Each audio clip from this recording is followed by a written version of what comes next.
Assalamu alaikum wa rahmatullahi wa barakatuh. How's everyone doing? Getting the Ramadan vibes, uh, behind the scenes, moments of the Quran vibes with all of you. Alhamdulillah. We're waiting for Shaykh Abdullah. He was traveling to Seattle. I'm sure he'll be on any second now. And yeah, they forced me to come on tonight and speak to all of you. So can you guys all see me and hear me? We're good with the audio and the camera. Can you just please confirm that we're good with everything?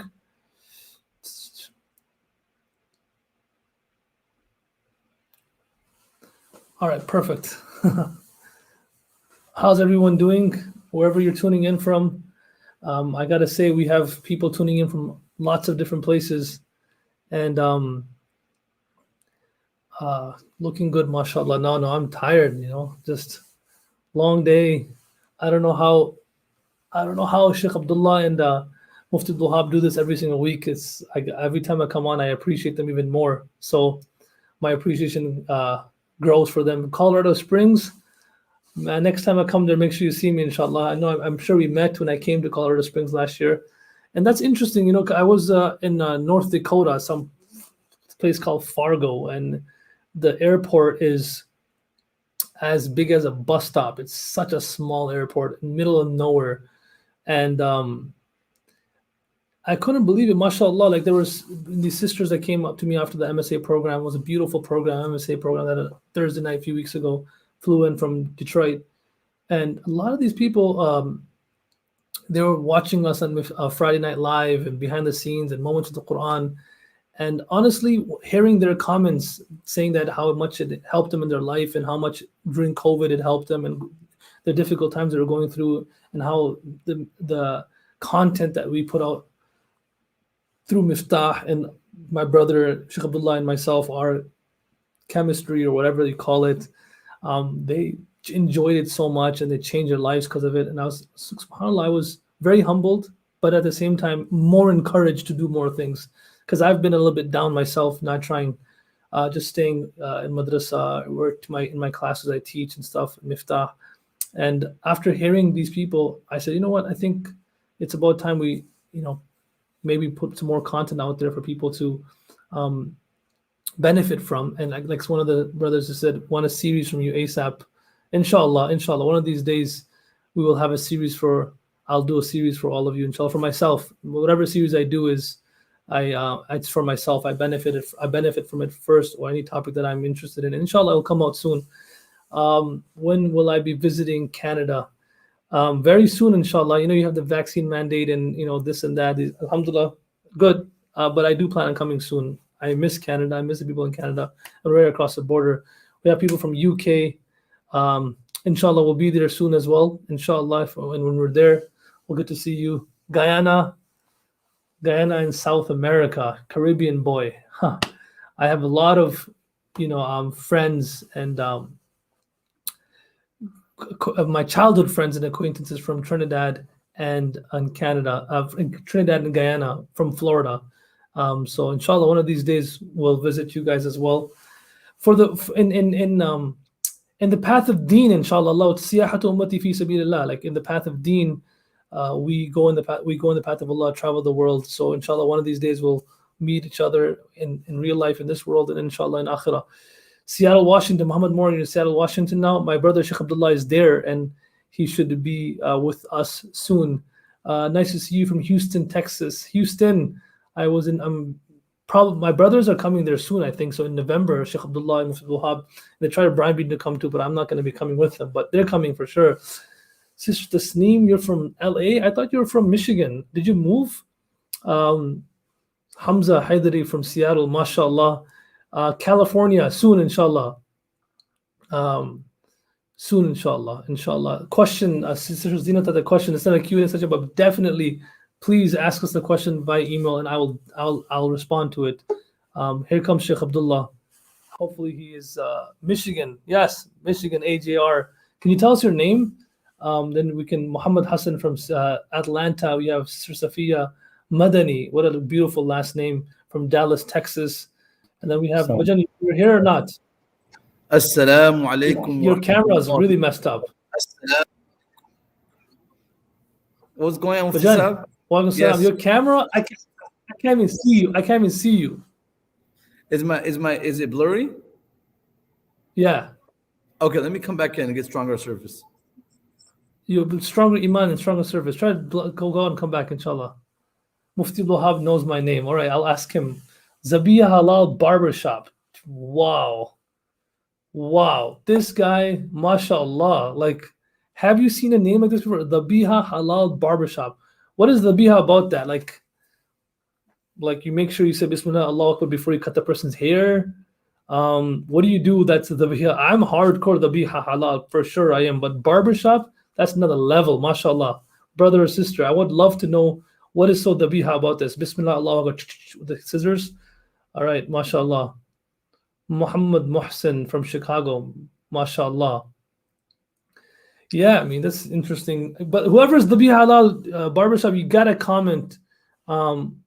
Gotta comment. Let us know why your name is the Biha Halal Barbershop. Keep them one fist. I know who this is. This is our sister, older sister, Maria. Sister Maria. I mean, we don't really have biological sisters, but she's our auntie, daughter, and she's always taking care of us and taking care of our family. Mother of Isa, who's going to become Hafiz one day, inshallah. Alim, inshallah. And also the wife of our brother, Abrar.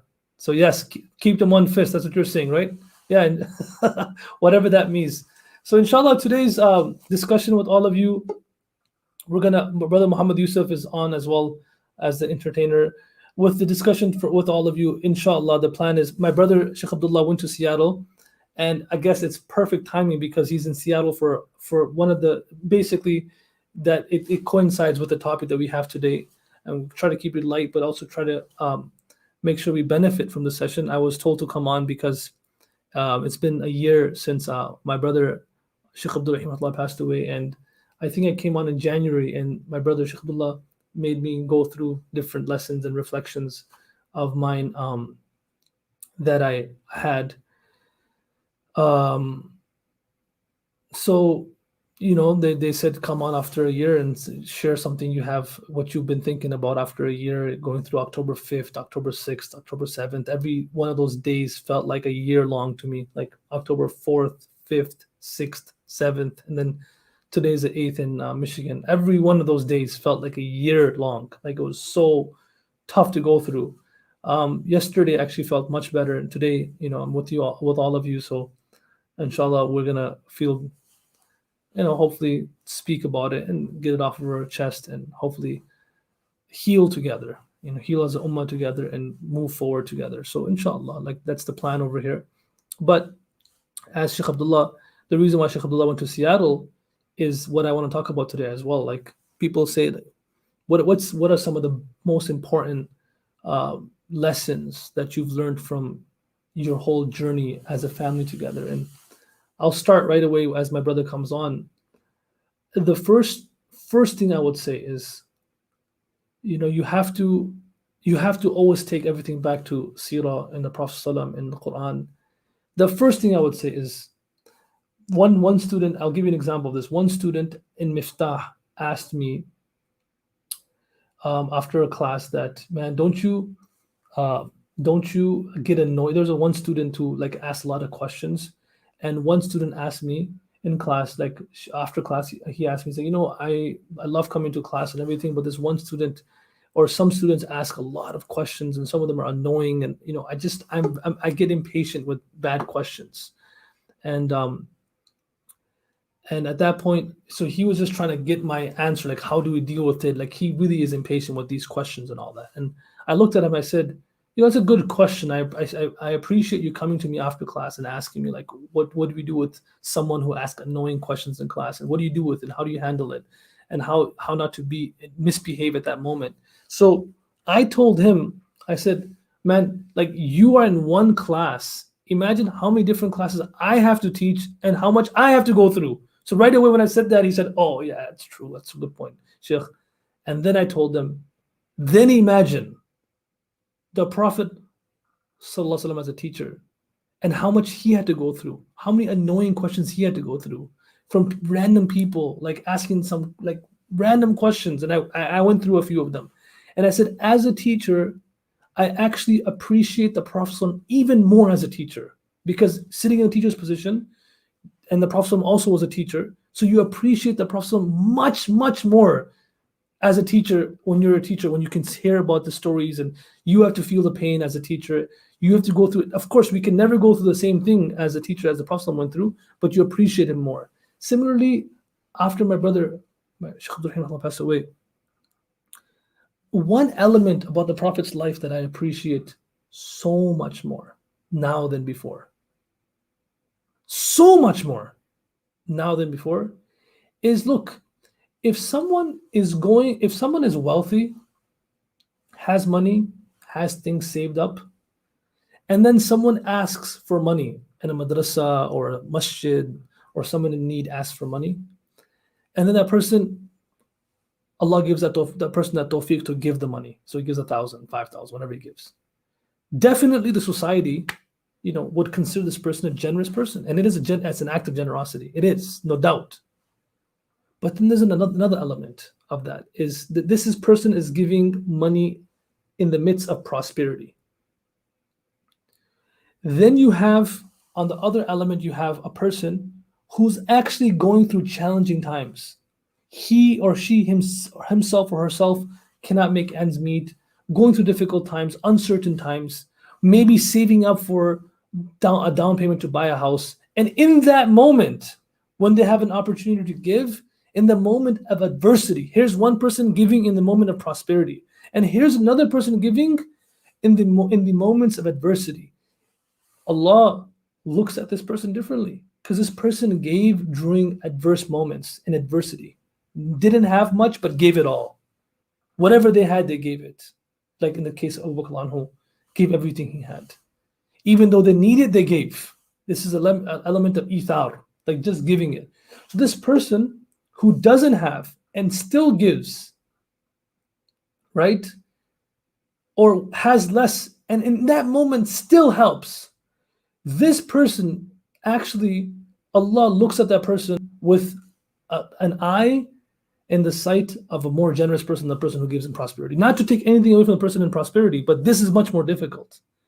Now take the same example and put it in the position of comforting somebody. You have somebody who's going through no difficulty in life, and then they come across somebody who's going through difficulty. Now this person, it's easier to comfort somebody. I mean, that's the least you can do. Oh, Islam, how you doing? Alhamdulillah. Are you better? My whole situation, I thought it was gonna be better, but I'm in the lobby of my hotel and trying to find the best service. I don't want to be blurry, and I want you to be able to see me, hear me. No, you're good. You're good. Put your camera down a bit, just a little bit down, so you can be the same. Perfect. Okay. You're good, but just say salam to everybody.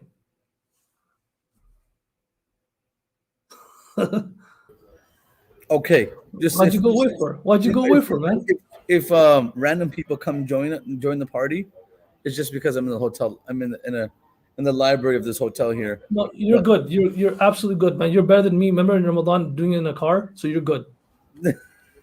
We are actually, as an audience, myself, appreciate your commitment to this Friday Night Live. Wherever you are, other than your time in vacation in Pakistan, wherever else you are, you've always come on, and you've always entertained, and you've always been, you're ready to go. And so I appreciate. If I was in your position, I wouldn't even come on today. I would just take a rain check. Like, I can't do it. And your flight's in a few hours.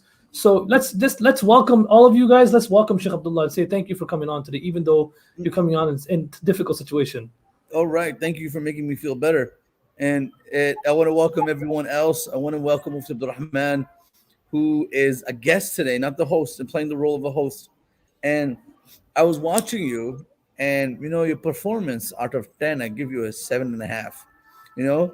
And you were pretty good in the way you handled the situation. But of course, Mufti Abdul Rahman, it's such a pleasure to have you finally on a live program, because we were doing so many live programs together, and you said so many great things before I came on. And the behind the scenes that we were doing in the tafsir of the Quran, those everything was so special. And of course, we don't control the situation of life, and situations happen. But alhamdulillah, you were talking about how it's been 1 year since the tragedy, and honestly, everybody on has been support and comfort for all of us. And without people's du'as, without people's kind words, this wouldn't be possible. It's. I remember, was I telling you this or some Mufti Wahab this? I said, honestly, it's been 1 year, and it's only through the help of Allah, through the power of Allah, through the strength that Allah has given, that we've been able to live this year. This is where you say la hawla wa la quwwata illa billah. Like honestly, time comes in your life that you go through such difficulties. No, like no one's shoulder, no one's kind words, no one's real support can really bring you out of those difficulties except Allah subhanahu wa ta'ala. And honestly, we're grateful that Allah gave us the ability, honestly, because people, I mean, we're not supposed to just give up on life, but at the same time, we have to appreciate that we're able to even sustain some sort of sanity in our life, and that's through Allah subhanahu wa ta'ala and his strength and his ability. So I want to thank Allah subhanahu wa ta'ala for everything, and for having you, for having the audience, for having the parents, this community. It's Allah, honestly, that has been able to give us the strength. Otherwise, both kamzor insan hai hum yaar. It's true. It's true. You can't say that enough, man. You can't say that enough. So what's your plan? Are you going to make us all cry today? No. Are you going to make us emotional? What's your plan? Do you have like a I have no plan. I was just going to speak to you and speak to the audience. I mean, really, in these emotions, you really can't be, you can't plan things. It's just whatever comes to my mind. But I was just mentioning a few things. I was mentioning about that adversity. So let me finish my, that train of thoughts. And maybe exactly it fits perfectly with what you're doing in Seattle. And so I was saying that you have someone who's giving in adversity and someone who's giving in prosperity. Then you have person who's comforting somebody, but they're not going through any difficulty themselves in life. So you're coming to comfort or aid somebody, right? And you're not going through any difficulty. That person is, we're grateful that person, what that person is doing is amazing. But what's even more amazing than that is a person who's dealing with their own problems and at the same time being there for someone else's problems. Okay? That's even greater. And that's what separates, just the average people from great people. Like when you're going through your own problems, you see, and I'll say one thing from history, from Sirah, and then there's a beautiful poem about this. When the Prophet came back from Uhud, he was facing his own losses. And that's so hard, man. Your own uncle, your own losses. But then at the same time, he saw a community at the brink of crumbling because almost every home in Medina at that point had someone that was shaheed in Uhud. So imagine how much he's crying and how much he's in pain.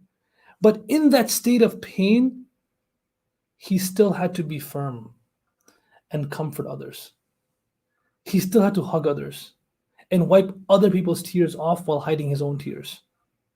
This situation with our brother Shaykh Abdullah Waheed made me appreciate the Prophet ﷺ as rahmatul lil alameen even more.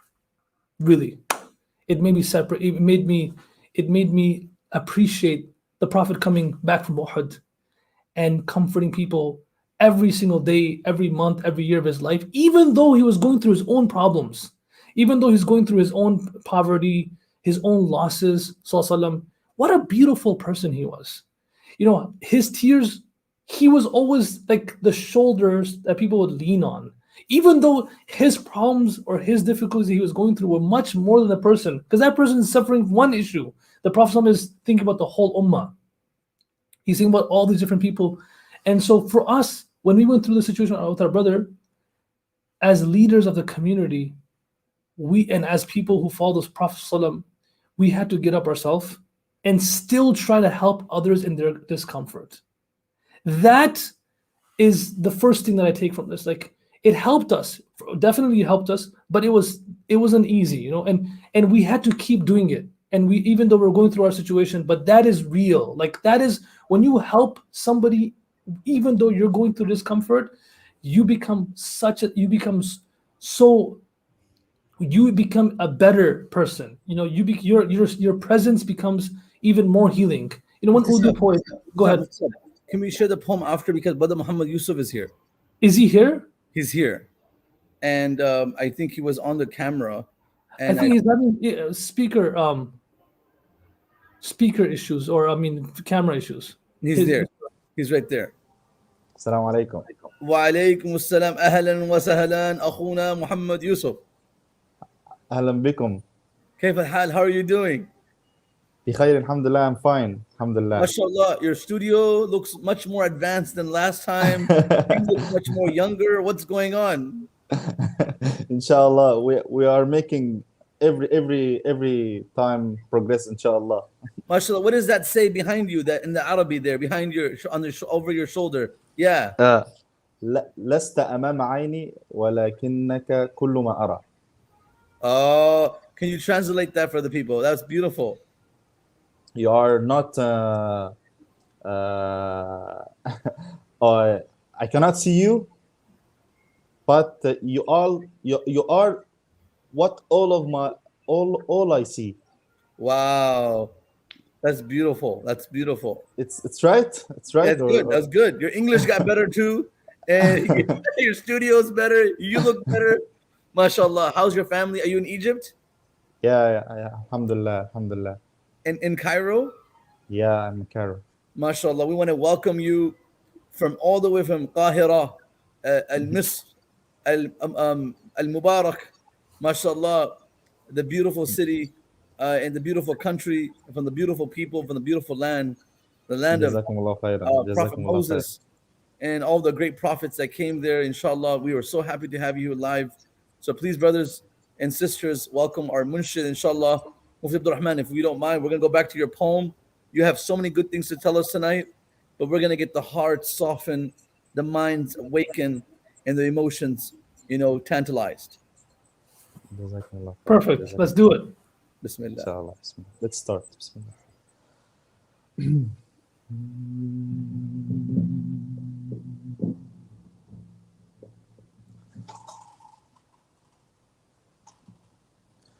يا طيبة يا طيبة يا داوى العيانة اشتقنا لك والهوى نادانا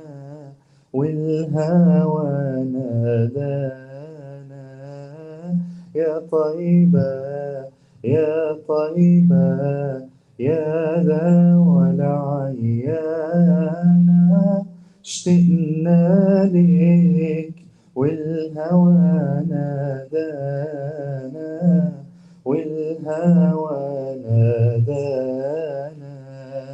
لما سار المركب نساني صاروا دمعي ما جفاني أخذوا قلبي مع جناني يا طيبة يتيم الولهانة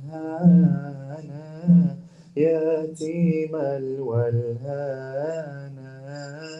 يا طيبة يا طيبة يا داوى العيانة اشتقنا لك والهوى نادانا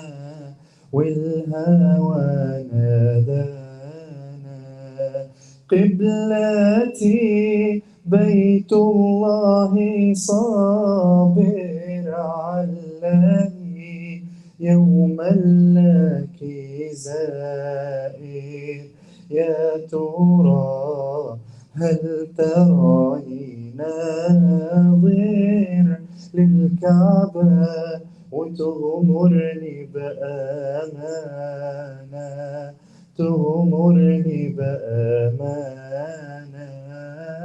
يا طيبة يا طيبة يا دوا العيانة اشتقنا لك والهوى نادانا والهوى نادانا نبينا أغلى أمنياتي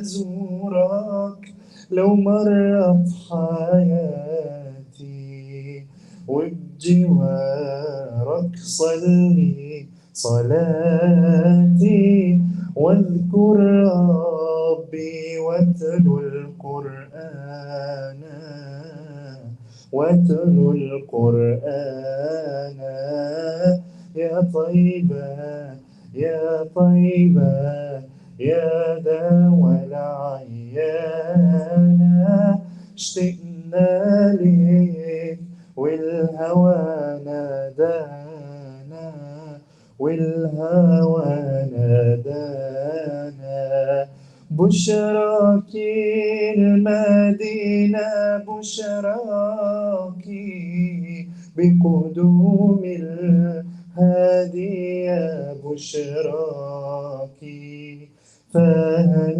لي مأوى في حماك أتملى فالنور سبانا نوركم سبانا يا طيبة يا طيبة يا دوا العيانة اشتقنا لك والهوى نادانا والهوى نادانا. ما شاء الله. اللهم صل على محمد وعلى آله وصحبه وسلم. تقبل الله. One of the most, iconic, most acceptable, most beloved songs, nasheeds on the beautiful city of Medina and the Prophet sallallahu alaihi wasallam. هل يمكن أن تكون صوتك عالية؟ هل يمكن? Is it possible? You can make your louder. Higher? Yeah. Okay. I'm putting headphones because I cannot hear you well. So, like this is okay? Yeah, that's better. If you That's sing better? that loud, yeah. Okay. Guys, enjoy Brother Mohamed Youssef's nasheed, and people are all watching you and enjoying you. So I'm going to step back on. Bismillah. Tafadhal.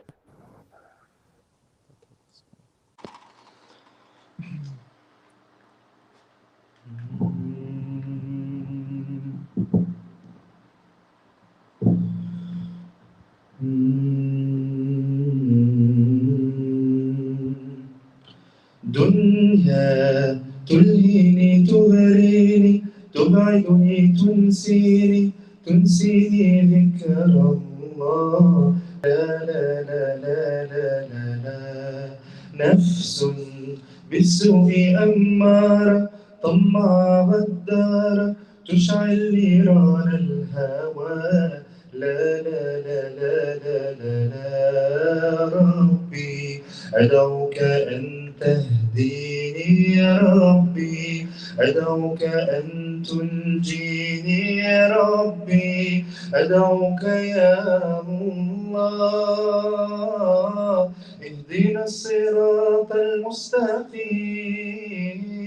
اهدنا الصراط المستقيم يا الله يا الله يا الله يا الله اهدنا الصراط المستقيم اهدنا الصراط المستقيم يا الله يا الله يا الله يا الله أصحاب باللهو تعيني تبعدني عن ديني هذا لا يرضي الله لا لا لا لا لا لا لا شيطان يأمرني بالفحشاء يوقعني في البغضاء لا أتبع لخطاه لا لا لا لا لا لا لا ربي أدعوك أن تهديني يا ربي أدعوك أن تنجيني يا ربي أدعوك يا الله اهدنا الصراط المستقيم اهدنا الصراط المستقيم يا الله يا الله يا الله يا الله اهدنا الصراط المستقيم اهدنا الصراط المستقيم يا الله يا الله يا الله يا الله. Ameen, Ameen, Ameen, Ya Rabbil Alameen. What a beautiful dua and what a beautiful nasheed. Jazakumullah khair. Is there any way you can sing without the mic? Because I think you sound better. Your voice What? يكون صوتك كأن تكون أحسن وعالية بغير مايك بدون المايك. It's better now. Now better. Yeah, أحسن. Okay. Okay. سامحنا هذا الإزعاج. بإزعاجك. سامحنا. لا لا ليس هناك مشكلة. No problem. Okay, بسم الله. بسم الله.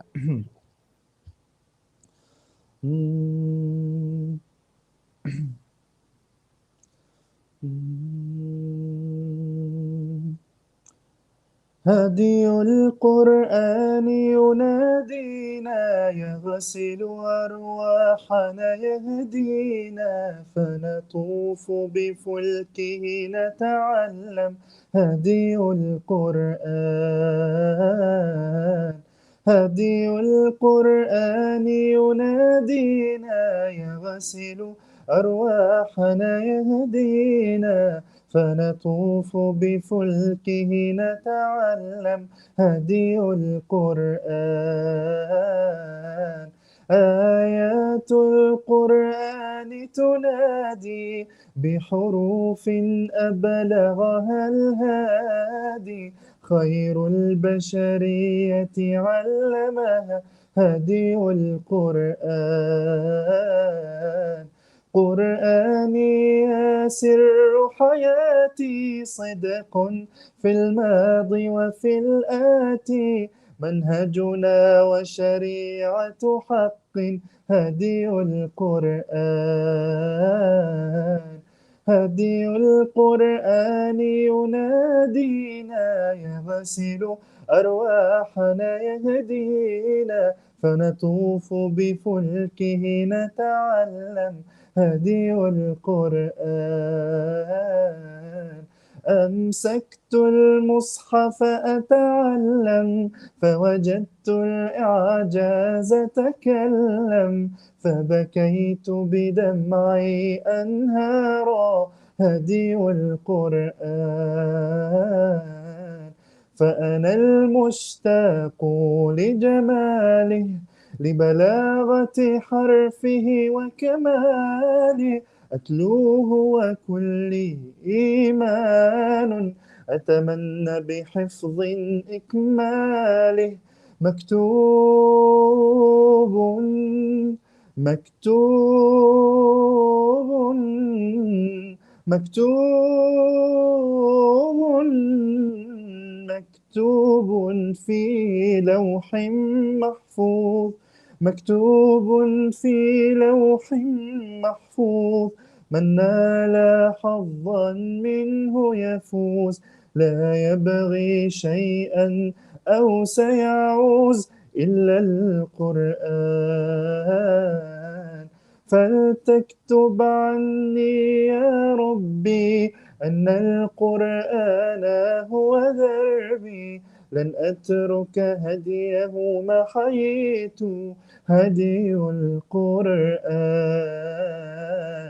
هدي القرآن.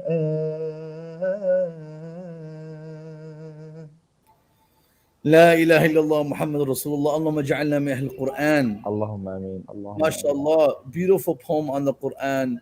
And prior to that, beautiful poem on asking Allah for guidance.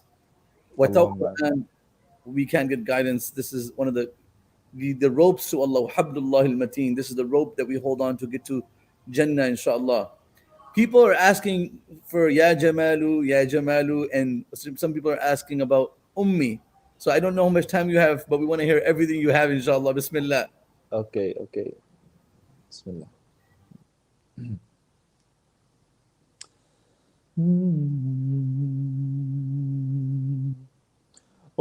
أمي ثم أمي لحد آخر يوم في عمري، حبي من أول حياتي وهم همي، اللي كتر خيرها زاد خيرها في دمي وعايش فيه.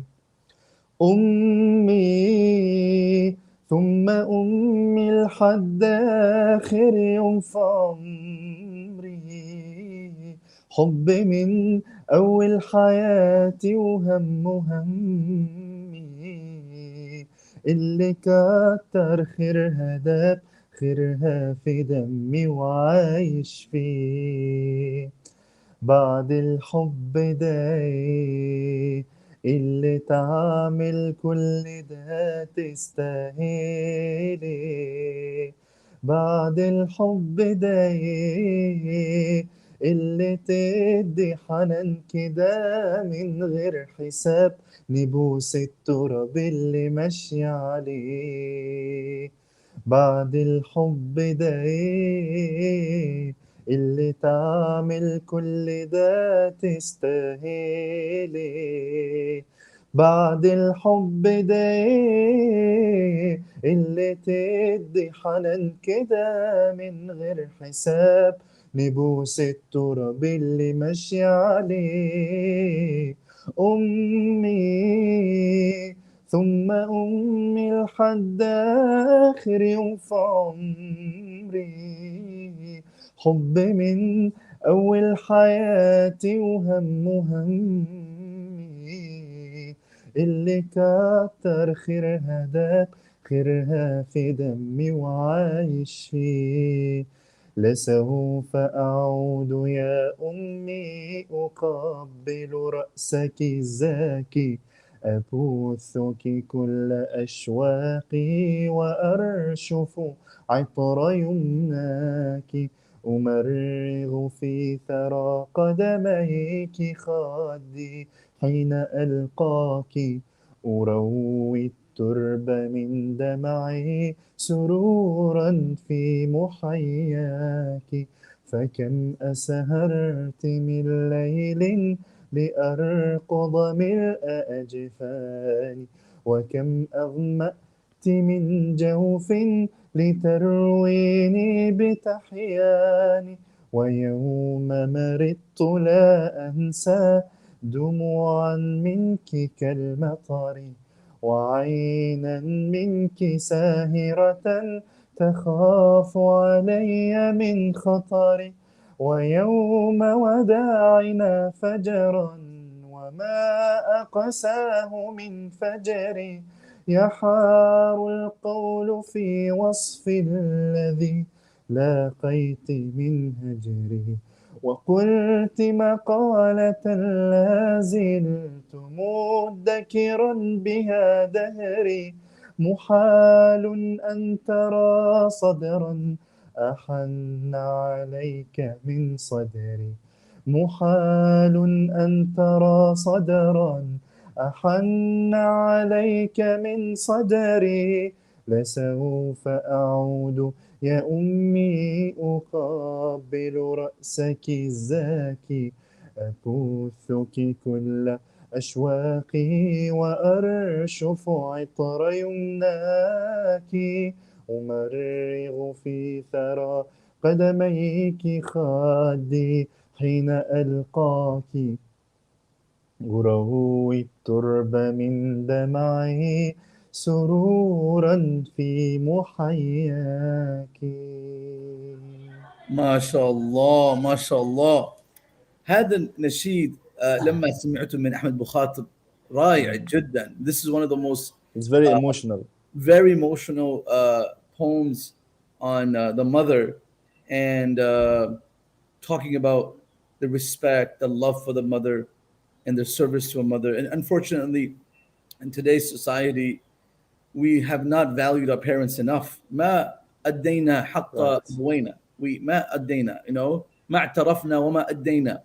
And it's very important that as young people living wherever we are, that we are able to bring إدخال سرور في قلب أمنا وأبينا. هذا من واجب. This is from the obligations of our deen, and we should not hurt their feelings. And of course, we don't realize the value of our parents till they leave us. And today, youngsters, people, we just ignore our parents, disrespect them. And honestly, the gift in the world that we have is that we have our parents. And if we don't have parents alive today, we ask Allah subhanahu wa ta'ala grant them Jannatul Firdaus. And for those who have parents who are alive, may Allah give us tawfiq to serve them, to earn our Jannah by being in their khidmah and their service. So that poem was honestly a very beautiful poem. And Brother Muhammad, Khuna Mohamed Youssef, اشتقنا إليك كثير. We miss you so much. Wallahi, me too, wallah. And we have to see you come on Miftaah more. We don't see you enough. Inshallah, inshallah. Inshallah. It's not the last time. See you soon. I want to see you face to face, not on chat. Inshallah, يعني Allah يرزقنا مقابلة إن شاء الله. I mean, me and Mohamed Salah were going to play for the Egypt team in the FIFA World Cup. Inshallah, لكم الفوز والفلاح في الدارين إن شاء الله. جزاكم الله خيرا. جزاكم الله خيرا. لا تنسانا في دعائك. إن شاء الله you visit us, we visit you. لازم هذا اللقاء إن شاء الله. إن شاء الله إن شاء الله. اللهم آمين. لا تنسانا جزاكم الله خيرا. إن شاء الله. وأنتم كذلك. شكرا لكم. شكرا مفتاح. شكرا. السلام عليكم ورحمة الله وبركاته. Mufti Saab, Assalamu alaikum. Come back on your side. Oh, let me bring you sure? Mhm. All right. I had to move my position because where I was sitting, there's a restaurant down in the other side of the lobby where I'm staying here in Seattle. They started when we started the nasheeds, they started their pumping the music stuff. So then I had to kind of relocate myself because I didn't want the haqq and batil to get mixed up, because then it'd be confusion. That's very thoughtful of you, Bajan. Very thoughtful. You're so smart. Mention Narji, mention not. What is up? I miss you so much. The thing is, people don't know, when I see you online, that's the longest time I spend with you. And Okay. and we get to talk, we get to spend some time together, and I get to joke with you. And when I do it on public like this, you can't really say much to me because you have some sort of sharam, you have some like self-respect. No, just some. You have a lot, actually. You have a lot. Thank you so much, because you already like burst in my bubble when you said 7.5 out of 10 my performance at the beginning, and then now you're like, I have some, like, but like, give me some respect, bro. No. Everything is special about you. 10 out of 10. Numbers don't qualify your performance. It's just a joke. But Mufti Saab, you had a poem that you wanted to say, and before the Munshid came on, you were saying something. You want to finish that off? Oof. Was I want to say a poem? Yeah, you had some couplet you had in mind. Oh, okay. Now I remember. I think I know what I was talking about. I mean, because he threw me off with the Arabic poetry, and he was reciting so beautifully. Which So one he was threw your me off. favorite? What do you say? Which one's my favorite? Of course, the Sawfa Udu Ya Ummi is beautiful poem, man. Beautiful. It's so Yeah, beautiful. Honestly, I just feel every time I listen to that poem, it really it gets me emotional. And may Allah subhanahu wa ta'ala grant us tawfiq to like serve our parents. And as they're in their aging, that's when we need to be there for them. And I think you say this all the time. It's like they just want us to hear them, No, I'm going to say something about that towards the end, because it's a reflection on our brother as well. But then I was just saying that like in the situation of discomfort, like how like we know the story of Bashir ibn Aqaba, like where the Prophet Sallam, after Uhud, when his father passes away, and he, like, again, the Prophet just buried Hamza and all these great Sahaba, and then the Prophet sees a small child crying. لما قتل أبي يوم أحد أتيت رسول الله أبكي, I was crying. Bashir ibn Aqraba, and he says, and then one of the names of his Habib, Ya Habib ma yubkik, why are you crying for? And then to comfort him, and even though the Prophet was going through so much emotionally, but he still found a way to hold himself together, because he knew he had to hold himself together for the person next to him. Like how you did, Bhajan, after our family was going through the difficulty we were going through, how you held yourself together. And then how when I used to meet Ammi and Abu, how I didn't want to break down in front of them, because I wanted them to feel that we're strong, so we can give them strength. And I didn't appreciate this element of the Prophet ﷺ until now. Now I appreciate even more. Like how in that moment he still says, Ma yubkik, what makes you cry? Ama tarda an akuna ana abuk wa Aisha ummuk. Like, wouldn't you wish that I am in the place of your father who just passed away, and Aisha is in the place of your mother radhiyallahu anha? Like, imagine, like in that moment, he still put his thoughts together, and he says such a comforting thing. Ama tarda an akuna ana abuk wa Aisha ummuk. And then he says, Bashir ibn Aqraba says, فَمَسَحَ عَلَى رَأْسِي فَكَانَ أَثْرُ يَدِهِ مِنْ رَأْسِي. He said, then he put his hand on my head, and I could still feel the coolness and the warmth. Like, I could still feel the presence of his hand on my head till this day. So, like, that element of it, right, Bajan, I was talking about, that's such a powerful element. We're all going through difficulties. All of us going through challenges. But be the one who helps others.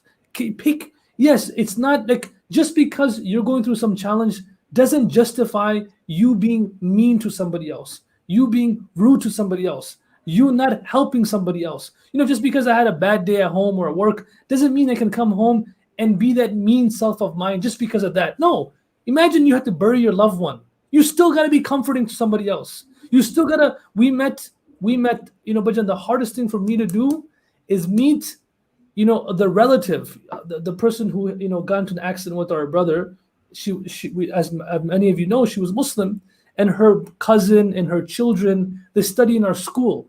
Now imagine seeing her cousin and seeing her children on a daily basis, on a nightly basis, whenever gatherings come up, and not letting them feel anything. Like, imagine how the Prophet would meet those same people that attacked him in Badr and went against him in Uhud. And they were the reasons why his uncle and people passed away, Shaheed. But he still met them with so much love, so much comfort. Like, you know why? There's something about that, right? There's something about, and I'm going to mention why I think that was the case. I'm going to mention it later on. But being in that situation, there's the Urdu poem that I memorized recently. I love this poem. Like, this is going to be one of my favorite poems, recent poems. It's a long poem, but I'm going to read it line by line, and I'm going to try to translate it. It's like whether you say a poem, whether you don't say a poem, whether you sing the poem, whether you recite the poem, dil ko sukoon milta hai. I just enjoy it. Jazakallah khair, bless your love. The poem is खिजां की रुत में गुलाब लहजा बना के रखना कमाल ये है हवा की जिद पर दिया जलाना जला के रखना कमाल ये है. So he's speaking about what truly is excellence. What is excellence? So the poet compares what isn't excellence with what is excellence. Kamal means excellence, ihsan. He says, to keep the candle lit even though the wind is hitting it. So to keep it lit even though the wind is going against it, that is excellence. So to keep going in life, to keep yourself strong, to keep moving, to keep doing ibadah, to keep being nice, even though all odds are against you, kamal ye hai, that's excellence. Zara si lagzish pe tor dete hain, sab ta'alluq zamane wale. Zara si lagzish pe tor dete hain, sab ta'alluq zamane wale. Some small mistake you make, people leave you alone. So aise वैसों se bhi ta'alluq bana ke rakhna kamal ye hai. Like, even though there's people that are challenging, the way they meet you, the way they see you, the way they treat you, it's easy to break relationships. This stuff, it's so easy. Don't talk. It's so easy to ignore people. That's no excellence. I don't talk to them anymore. So khalas, you're not in a position to talk to them. But So ऐसे वैसों से भी ताल्लुक रखना, ताल्लुक बना के रखना. No, staying in touch with them, being with them, helping them, कमाल ये है. That's excellence. किसी को देना ये मशवरा कि वो दुख बिछड़ने का भूल जाए. किसी को देना ये मशवरा कि वो दुख बिछड़ने का भूल जाए और ऐसे लम्हे में अपने आंसू छुपा के रखना कमाल ये है. Going to somebody and hugging somebody and saying, don't worry, everything will be fine, everything will be fine, everything will be fine. और ऐसे लम्हे में अपने आंसू, and in those moments hiding your tears. Mufti Saab, can you repeat these two lines, this line again? किसी को देना ये मशवरा कि वो दुख बिछड़ने का भूल जाए और ऐसे लम्हे में अपने आंसू छुपा के रखना कमाल ये है यार. This is kamal. Amazing. To be able to walk around and put a smile on people's faces, even though you're just basically doing it, hiding your tears. This is what the Prophet did. This is what the Prophet did all his life. Mufti Saab, I'm sorry to cut you off, but what you just said, it sounds like something very light, but it's very heavy. You know, like for a person to actually forget their life miseries in the eyes of others' difficulties and bring them joy. Usually, when we sit down with someone else, we're the ones venting. And sometimes when someone else vents, you're like, man, I got so many problems to worry about myself. And I'm like, I got my own worries. My spouse, my husband, my children, you know, my work, my job, my boss, my life, my health. You're talking about your health. To amazing line, Mufti Saab. You know, like it's not that people don't have, like Prophet, like you were going to say, Prophet didn't have difficulties. It's the fact that he was able to give the person speaking to him the presence of respect and give them, acknowledge their pain so they can stand up and walk forward. It's hard to do nowadays. Sorry, go ahead. I cut you off. This poem was too much, you know. So much wisdom is dripping in my mind, in my heart.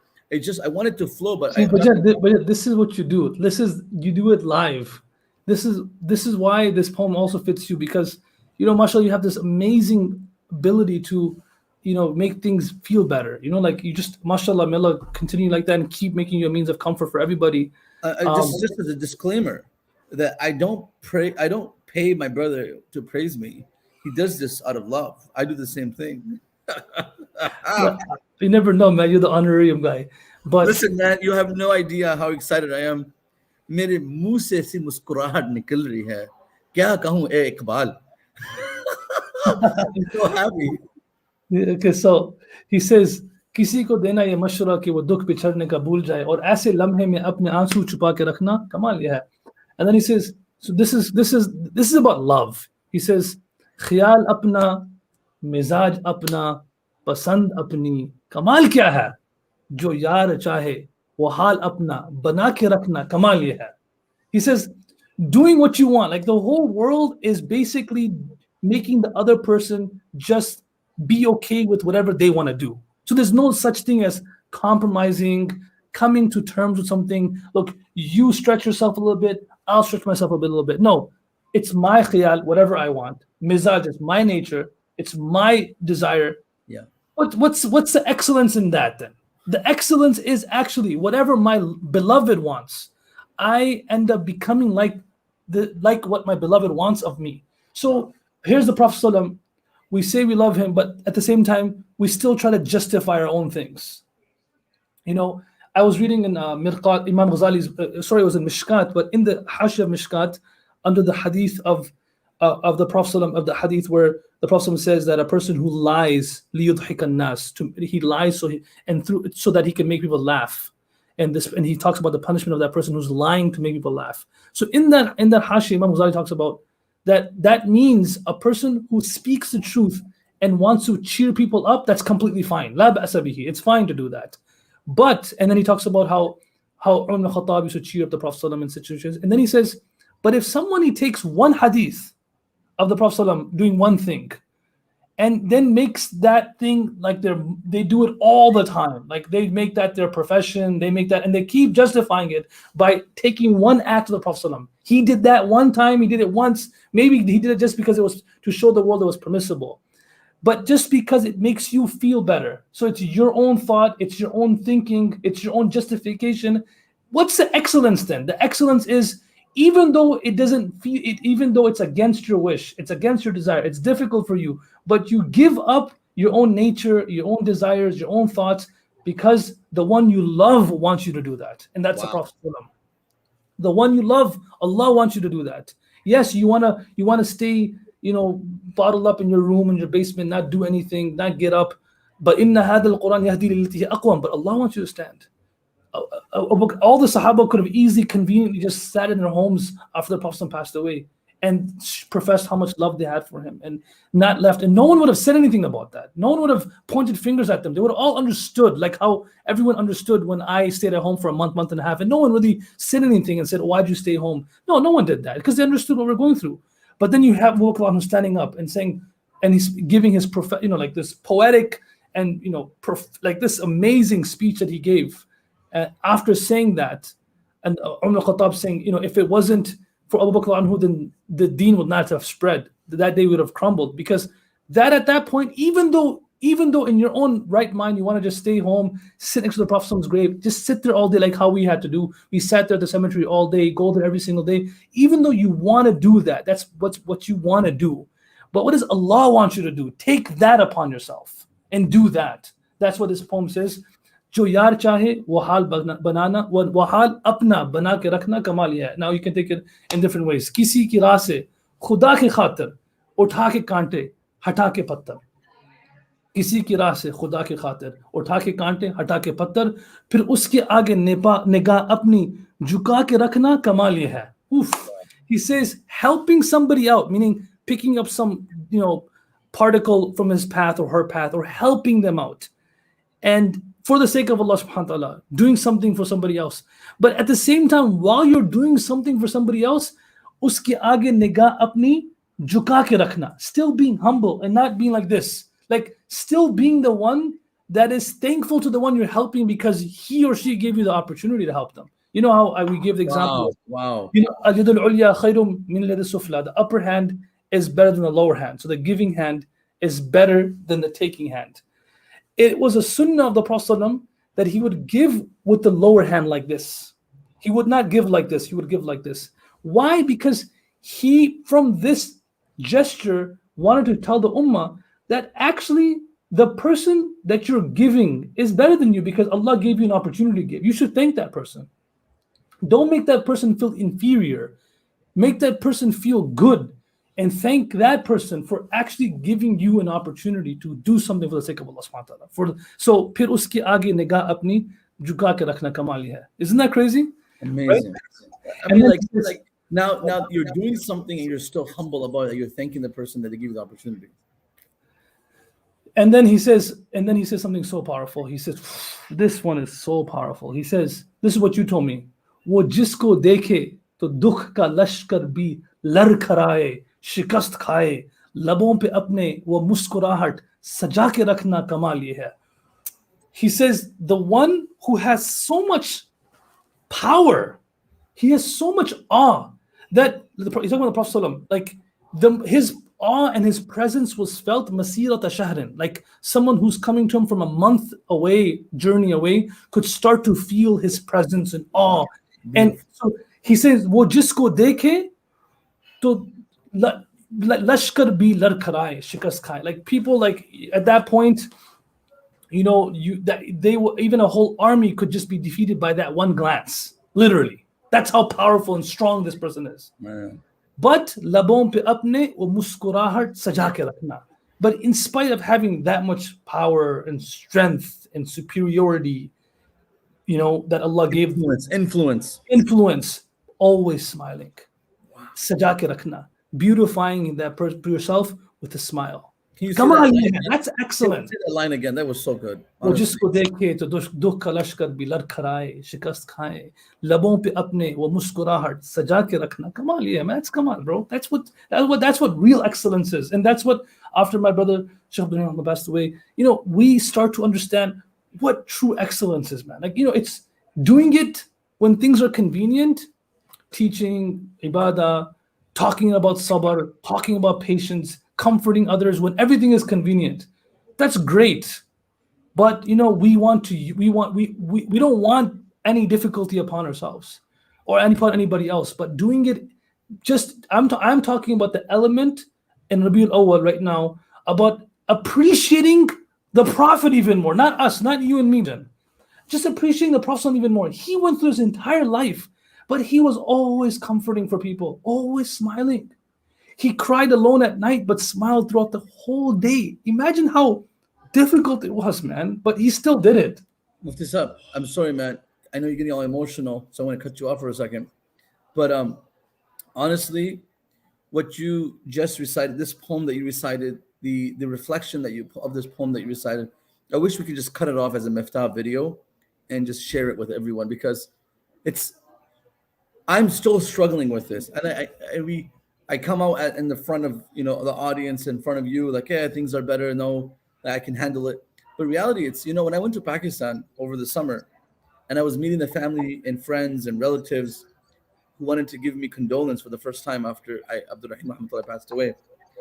When people would speak to me, and our cousins, they would give condolence, and then they would say, like, I know it's hard for you to talk about it, and I would say, yes, it's hard for me to talk about it. So they would get the message, and they would not speak much about it.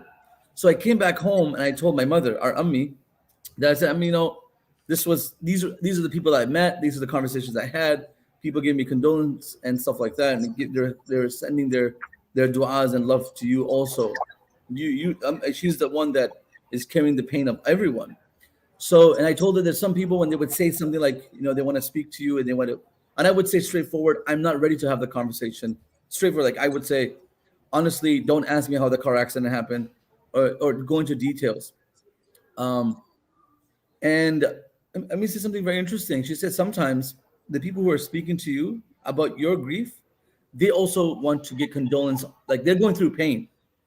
And they're sad about your grief, and they're sad. One way of their sadness to be alleviated and to be removed is that they speak to you. They were waiting for you to come, and now they finally got the chance to talk to you. And so she was saying, sometimes it's good not to ignore everyone, even though that you are the one that's not ready to listen. Everybody knows their capacity and the capability. She knows that I can listen, and I have the ability to listen to more of these situations. Some people can't. So she said, you should, because you don't know, that could be your sadaqah, that could be your charity, that you're listening to someone and it's hard for you to listen. And if you have the strength, give them the voice to share the pain that they're going through for you. And I'm like, man, this is hard, but it's something that we have to go through. Of course, there's some people they can't, like psychologically, they've been torn, and I can't even drive by a car accident scene. Like I can't even look. Like sometimes when the traffic slows down because there's an accident, I can't even look towards it. It's just extremely traumatizing. But the reality is that we have to understand that, like I said earlier, strength, ability, tawfiq, all this comes from Allah subhanahu wa ta'ala, and none of this is our virtue. And we thank Allah for any ability that we have. But then you nailed it. But that's the reality. Like it's like, so we have this amazing. We talk about the Prophet ﷺ and Sahaba not because we can ever become like them, but we can draw inspiration from them. Yes, there is nobody in the world that will come that is better than the Sahaba. Like we can never. There's sacrifices. We cannot do it.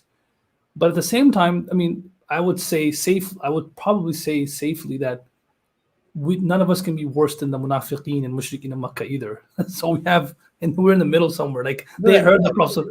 That poem that in Arabic that goes, Ya ghafilan an, he goes, Ya ilahi, lastu lil firdausi ahla, wala aqwa ala nar al jahimi. He says, oh Allah, I'm not worthy of Jannat al Firdaus. Ya ilahi, lastu lil firdausi ahla, wala aqwa ala nar al jahimi. Neither can I tolerate. I'm not that bad that I can tolerate the fire of hell. فاغفر لي فإنك غافر الذنب العظيم. Allah, you forgive me. Yeah, absolutely. So like we're trying to draw inspiration from that and not pull people towards inspired from us. Like the inspiration comes from the Prophet ﷺ and what he went through all his life. And then he says, subhanAllah, then he said at the end, he says, the last line of this poem is so powerful as well, and it helps as a community. Hazar taqat ho, so daleeleen ho, phir bhi lehje mein ajzi se.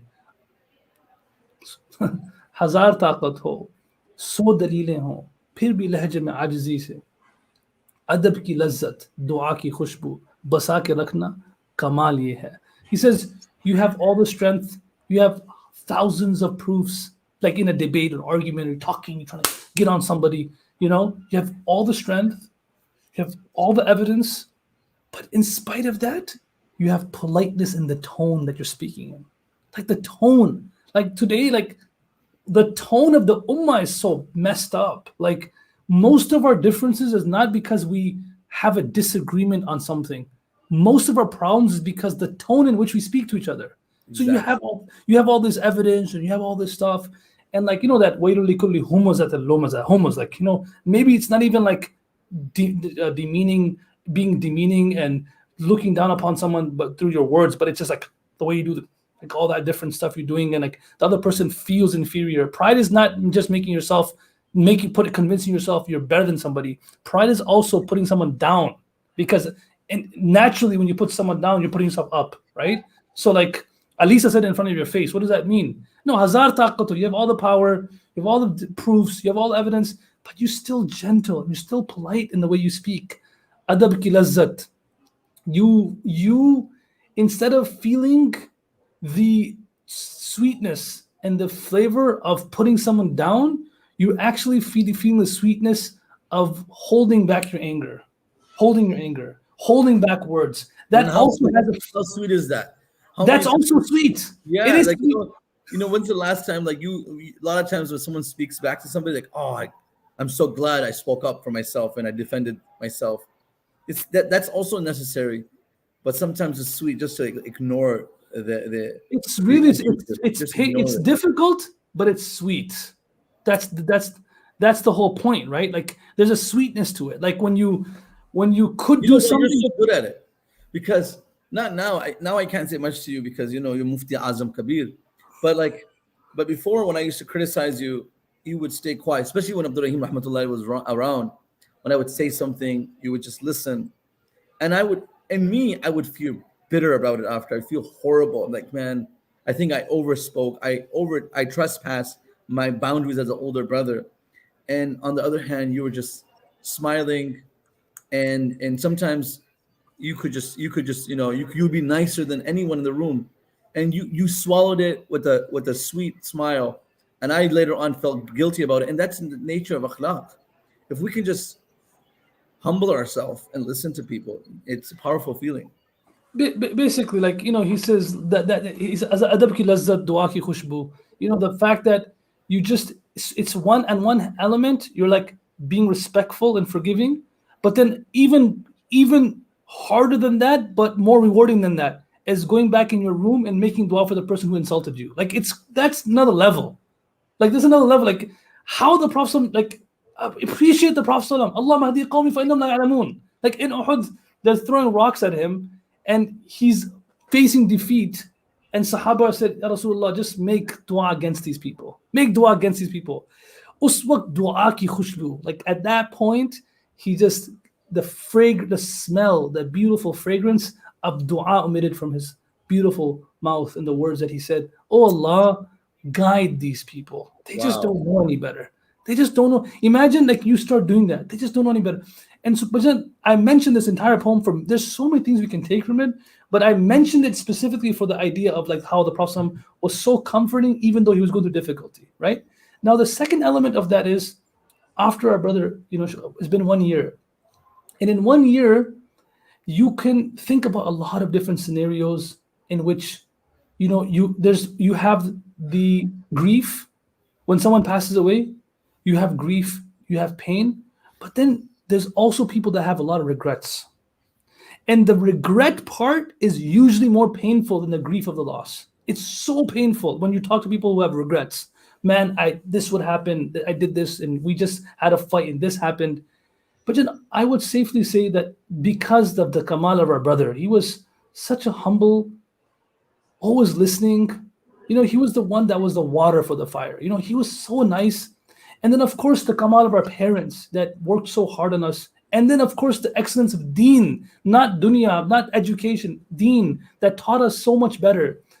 That after a year, the pain of regret of, mistreating him or him mistreating us. But Jan, can you say this? Like, I was thinking the other day, on the 6th of October, I was looking at his notebooks, and I realized, I had this awakening that I actually taught him so much. I was his teacher.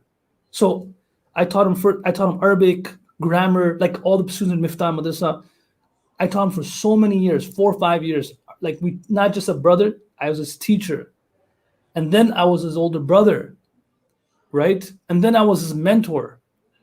But in all these years, wallahi, I could safely say that he never hurt my feelings once. He never actually spoke back to me once. Like, I was thinking about the only time we ever had a quarrel or loud tone back and forth was when we used to play sports, and that's allowed. You're competitive, basketball, tennis, yeah, whoa, like that. And that's the beauty of sports. Like, it comes out of you. Everyone who watches us, we're competitive. But imagine when we die, people can say that about us. Like, this person, I did so much to him, I insulted him. Like when Hassan bin Ali radiallahu anhuma passed away and he was being buried in Baqiyah, Marwan was there for his funeral, and Hussein, one who was standing next to Marwan. And Marwan bin Hakam was this, like, really, his tongue was really filthy. He was so harsh. And he used to say some real bad things about Ahl Bayt, especially about Hassan and Hussein anhuma, in front of them. They never once retaliated. Hussein was the younger brother, so he used to always look at Hassan anhu, and he was always so calm as a cucumber, never say anything, always forgiving, this, that. And everyone knew that Marwan doesn't like him. But when he passed away, Marwan was crying next to his grave, literally tearing, bawling. So Hussein looks at Marwan and says to him, "Why are you crying for? Like, you never liked this man." And he said, "I'm crying because the world will never see such a tolerant person ever again. He could carry more burden than the Mount of Uhud could carry. This man who we just buried had the ability to carry more burden than that. I'm just crying because the world, like, I've never seen a more tolerant person, and I feel bad that the world will never see such a tolerant person again." Like, even your enemies buckle when you pass away. That's greatness. That's kamal. Al-Fadl, exactly. That's greatness, man.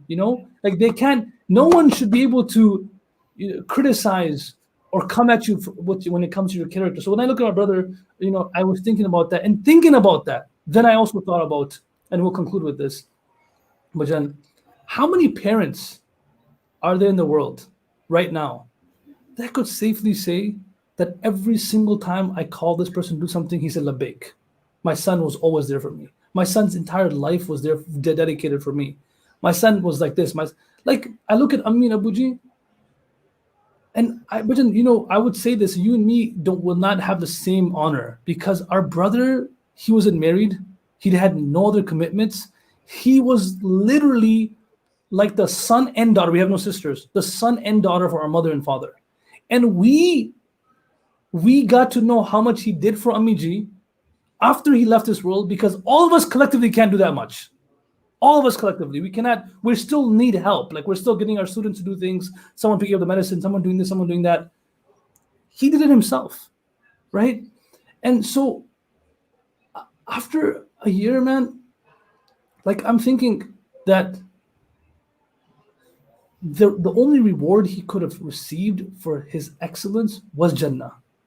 And he is truly, his death is an enviable thing.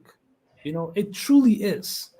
Because at the end of the day, Bajan, all that matters in life is not how you started your life off and what you did throughout your life and what you earned throughout your life.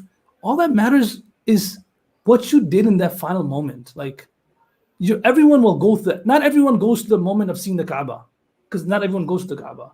Not everyone can go through the moment of going through med school and feeling happy about it, or all these different moments that people have. Not everyone has that ability, but every single one of us will go through the moment. People say, like, what's the best moment of your life? The day I saw my son, like the day he was born. But not everybody goes to that moment. How you're in Seattle right now, and you're going there to comfort somebody, Arijaz Bhai and his wife and their family, who are so beloved to us, who did everything they could do to comfort us when our brother passed away. Took a flight right away, sent his wife and his, he's the father-in-law of Abdul Aziz as well. And then his daughter, she has a stillbirth after 6 months of pregnancy, and you're there to comfort them. May Allah subhanahu wa ta'ala give them sabr, man. These people are great people, amazing people, and us talking about them and thanking them is not enough. That's why I applaud you for being there for only, you went there for one day, but that's like, I envy you. I wish I could do what you did. But at that moment, I have to thank even Majdi for coming with me. Honestly, he took out last minute, for a friend, a youngster, just to come out with me. I mean, what else can we do, Mufti Abdul Rahman? This is our wajib, man. Honestly, like sometimes people think, should we go all the way there to comfort someone? Like, it's not like, do they need us? Is it worth it? They have other people there. But honestly, hugging the family that I met today, Abdul Qadir, who had, hugging him gave me strength. Hugging his father-in-law gave me strength. Hugging the people who are going through pain gives you strength, gives you traction, gives you value of your own perspective in life. So honestly, I'm really not here to comfort anybody. I'm here to comfort myself, honestly. It's such a great experience through the brotherhood in Islam. But Jen, please give my condolences to them too. I was just saying that, after this whole year, like, you just say that, look, how many youngsters, and that's what comforts me is, and all of us should do this, because if we want to help our family after we leave this world and loved ones after we leave this world, then make sure our death is honorable, because it is a huge source of comfort, huge source, because now people can relate to it. Oh, passed away as a shaheed, passed away after teaching Quran, passed away serving his mother. So now all those elements help you and help the family heal afterwards. So your living was also a source of healing, but your death is also a source of healing. Imagine how much Allah has given our brothers tawfiq to be a source of healing. Like, he passed away in an honorable way. How many 22-year-olds in America can say that, they're hafiz, they're alim, they're teaching Quran, they were serving their mother, and in that moment, Allah took their life. So for us, that's what gives you healing. So all of us have this upon ourselves. Make sure that we as people, we live our life as a source of healing for others, but also that lifestyle we're living when we die, which we're all going to go through that moment. Those last moments are honorable and enviable moments, so our family can be honored through our mention and envy our last moments. And I'll conclude with this story. Is like, if you go through this your entire life, then Allah will give you tawfiq in that moment. The person, man qala la ilaha illallah dakhal al-jannah, a person who, man akan akhiru kalami la ilaha illallah, a person who says la ilaha illallah as their last words, they go to Jannah. But is it that easy? If it wasn't, everyone would be doing it. How many people pass away every single day, and how many of them actually have tawfiq? Why? What's the difference? The difference is how they lived their life, what their purpose of life was. So, there was one great scholar. His name was Abu Zur'a, and when he was on his deathbed, his students were around him, and his students they were like, he wasn't saying the kalima. So they were shy to start to say the kalima, to remind their own teacher to say the kalima. So like, how can we remind him to say the kalima? What should we say? Because they were shy. So they were his students. They all got together and said, "Ta'alaw nadhkur al-hadith." Let's remember a hadith. So one of them says, "Faqala Muhammad al-Muslim," that one of his students, named Muhammad al-Muslim, he says, he starts to say a chain of narration. He says, أنبأ الضحاك بن مخلد عن عبد الحميد bin Ja'far. So Dhahak bin Mukhallad, he heard this hadith from Abdul Hamid bin Ja'far bin Salih. He says two names and he doesn't even go forward. and everyone stays quiet. And Abu Zur'a, who's on his deathbed, who's in his last moments, he says, حدثنا بندار. قال حدثنا أبو عاصم. This guy who's on his deathbed. قال حدثنا عبد الحميد بن جعفر عن صالح بن أبي غريب عن كثير بن مرة الحضرمي عن معاذ بن جمل رضي الله عنه قال قال رسول الله صلى الله عليه وسلم من كان آخر كلامه لا إله إلا الله. The moment he said that, توفي رحمه الله. He passed away. He says the whole chain, and then he says, and that person whose last sentence is La ilaha illallah, and he passed away the moment he was not just saying the kalima, but he was saying the hadith of the Prophet ﷺ. So he lived for that. He passed away like that. So as I look back on the year, I think, at the end of the day, how you always say it, he is definitely, inshallah, in a much better place. That gives us comfort. And for all of us, the things that will comfort us after we leave is the comfort our family after we leave is if we live this life in a way where our mother is proud of us, our father is proud of us, our brothers are proud of us, our family is proud of us, for the sake of deen, our community, we're doing something for them. And inshallah, when we leave this world, then we will be comforted in akhirah while Allah will be healing them through our mention, inshallah.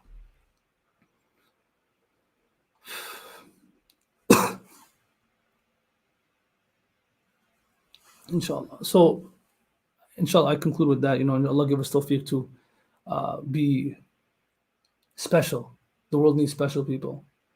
And I want to thank everyone all of you guys are amazing, amazing audience, and send so many well wishes and comments. And I cannot forget. Hopefully they're watching, but the people who got together when my brother passed away, and they started this Google sheet and they started taking names and numbers and volunteering to feed our family. Like every day there was food coming. If it wasn't for that food coming, I don't know what we would eat because we never had the strength to cook or anything. So I thank all the local community of Michigan who did all that for us.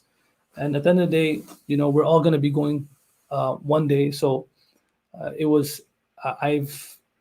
sometimes you go through such difficulty that now all the other difficulties become easy for you. So khalas, who cares? Whatever else can happen. What's the worst that can happen now? Inshallah, nothing bad can happen. But now hopefully Allah prepares you. So there is always some goodness from every difficulty. And never, ever do we have any bad thoughts about Allah subhanahu wa ta'ala. I remember some of my non-Muslim friends, they say how can God treat you like this? And you look at them and say, my Allah, He loves me. He loves me. That's why He did that to me. And imagine, when you back up your friend, imagine someone talking about Allah and you're like, no. Allah is amazing. Allah is perfect. Subhana Rabbil A'la. I have this faith that Allah appreciates that so much. I have faith that Allah appreciates that. That you don't like how the Prophet appreciated Hassan bin Thabit saying poetry to defend the Prophet. So I have faith. Every time someone puts that thought in your head, or it goes in or that thought comes to your mind, and you convince yourself, Subhana Rabbil Azim, Subhana Rabbil A'la, think about Allah appreciates that a lot. So keep saying that throughout our life, and inshallah Allah will appreciate our work. Yes, we are weak, we make mistakes, but inshallah Allah will forgive us. Just have your eye on the prize, make sure our path is straight, surround ourselves with family members and people that can keep us on the right path, because we can't do it alone. We can never do it alone. Surround ourselves with a community that can help us, nourish us and protect us. And we also make dua to Allah subhanahu wa ta'ala day and night, and inshallah Allah will give us the ability. All right, it was nice seeing all of you, and hopefully you benefited from the session. Inshallah I'll see you guys soon, maybe hopefully in the next few months, and I'll try to record a series in the next few weeks. I have some thoughts in my mind. Jazakallah khair everyone that came on today, and I'm gonna split now, get head out. Shaykh Abdullah already left without telling me. Jazakallah khair everybody. Make dua for my family, make dua for my brothers, my mother, everybody, and make dua for the entire ummah. I have so many people going through so much challenges, and just keep making dua for each other, and inshallah Allah give us istiqamah, and as we walk in this world together, and we also walk in Jannatul Firdaus together, it's very possible. Inshallah have this faith in Allah subhanahu wa ta'ala. We love all of you, and hopefully one day we can meet you. Jazakallah khair. And my mom reads all these messages. And Brother Jawad Khori, inshallah. I don't have Facebook, but I'll try to find you somehow. I'm not on social media, but make dua for us. Take care of yourself. Assalamu alaikum wa rahmatullahi wa barakatuh.